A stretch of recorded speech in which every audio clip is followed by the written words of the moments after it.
یا اللہ سب سے بڑا مشکل کشا ذکر جو صرف عصر اور مغرب کے درمیانی وقت میں ہی بڑی سے بڑی مشکل آسان کر دیتا ہے۔ ایمسٹرڈیم یونیورسٹی ریسرچ یہ اس بے چینی دور کر کے دل کی دھڑکن اور سانسوں کو ریگولیٹ کرتا ہے۔ صرف ایک بار اللہ کہنے سے ہی فوری غیبی مدد آ جاتی ہے۔ دنیا کے رنگ بدل دینے والا اسم۔ میں ہوں سید عامر جعفری۔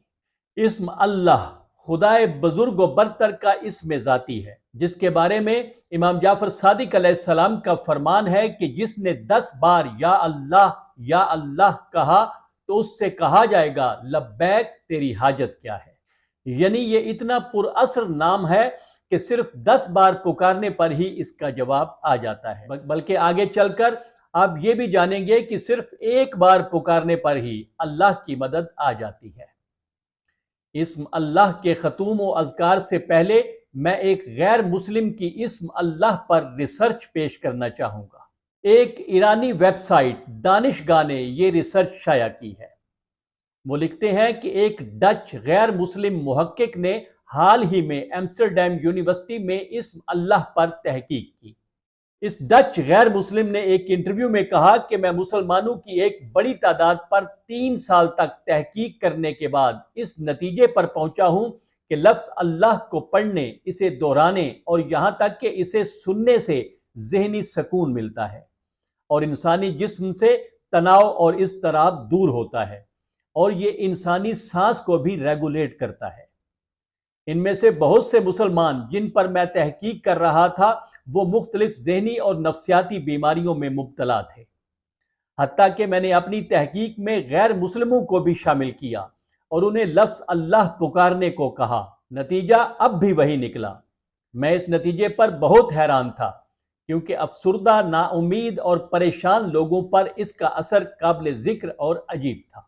طبی نقطہ نگاہ سے مجھ پر یہ ثابت ہوا کہ حرف اے جس سے اللہ شروع ہوتا ہے انسانی سینے کے اوپری حصے سے نکلتا ہے، جو سانس کو ریگولیٹ کرتا ہے، خاص طور پر جب اس کو دہرایا جائے، اور سانس لینے کی یہ باقاعدگی انسان کو ذہنی سکون دیتی ہے۔ حرف ایل یا لام اللہ کا دوسرا حرف ہے جو زبان کے تالو سے چھونے کا سبب بنتا ہے۔ اس حرکت کا بار بار دہرانا جس میں لفظ اللہ کہنے سے شدت آتی ہے، اس سے بھی سانس باقاعدہ اور منظم ہوتا ہے۔ لیکن اللہ کا ہا پھیپھڑوں کو حرکت دیتا ہے اور اس کا نظام تنفس یعنی ریسپیریٹری سسٹم پر بڑا اچھا اثر پڑتا ہے، جس کے نتیجے میں دل کی دھڑکن منظم یعنی ریگولیٹ ہوتی ہے۔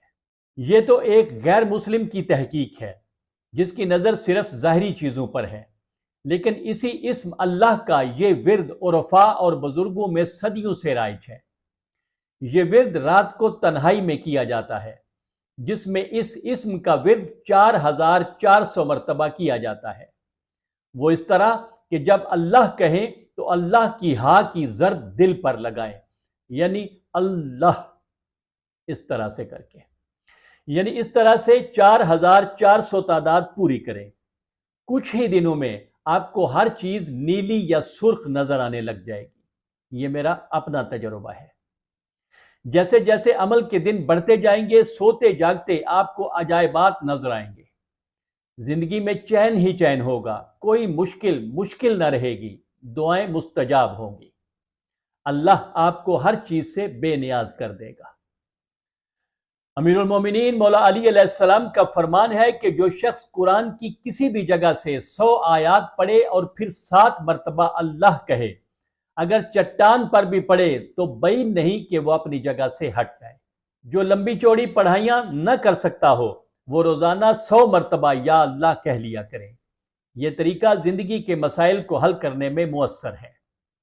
یا پھر فجر کی نماز کے بعد 66 مرتبہ یا اللہ کہنے کا معمول بنا لیں۔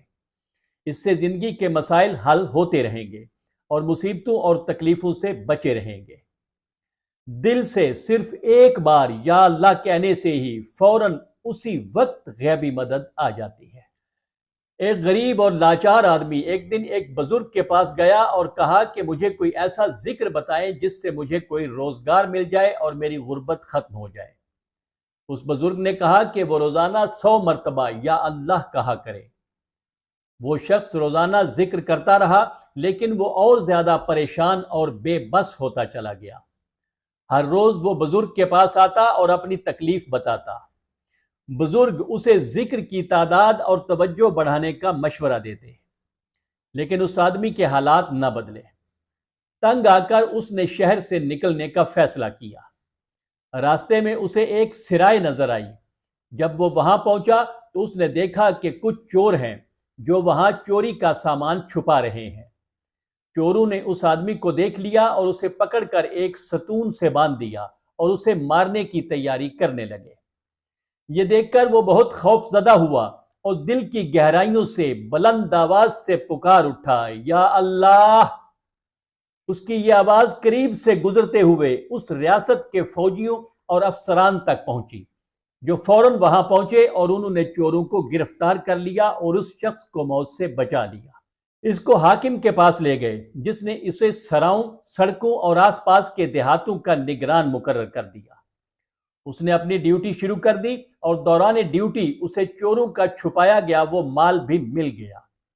حاکم اس پر خوش ہوا اور اسے جائیداد عطا کی۔ جب کچھ عرصہ گزر گیا تو ایک دن اتفاقاً اس شخص کی ملاقات اس بزرگ سے ہو گئی۔ اس نے انہیں اپنی پوری کہانی سنائی۔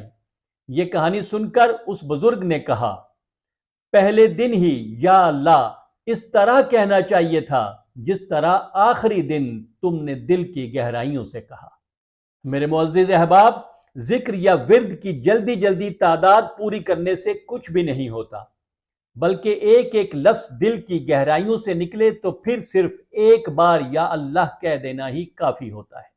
زیادہ تعداد میں پڑھنے کے مقاصد میں سے ایک یہ بھی ہے کہ اس میں کوئی نہ کوئی لمحہ تو ایسا ہوگا جب ذکر کے الفاظ اور التجا دل سے نکلے گی، اور اسی اصول کے مطابق جب کوئی بڑی مشکل درپیش ہو تو کچھ لوگ اکٹھے ہوں، چاہے گھر کے افراد ہی ہوں، وہ سب ایک جگہ باوضو بیٹھے اور ہر شخص الگ الگ 1001 مرتبہ یا اللہ کہے اور اس مشکل سے نجات کی دعا کرے۔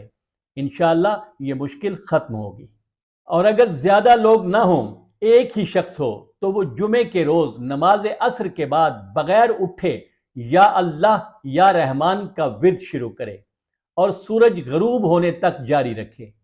جب غروب آفتاب کا وقت ہو تو اپنا سر سجدے میں رکھ دے اور اللہ سے جو چاہے طلب کرے، رحمان اللہ ضرور عطا فرمائے گا۔ انشاءاللہ پھر ملیں گے۔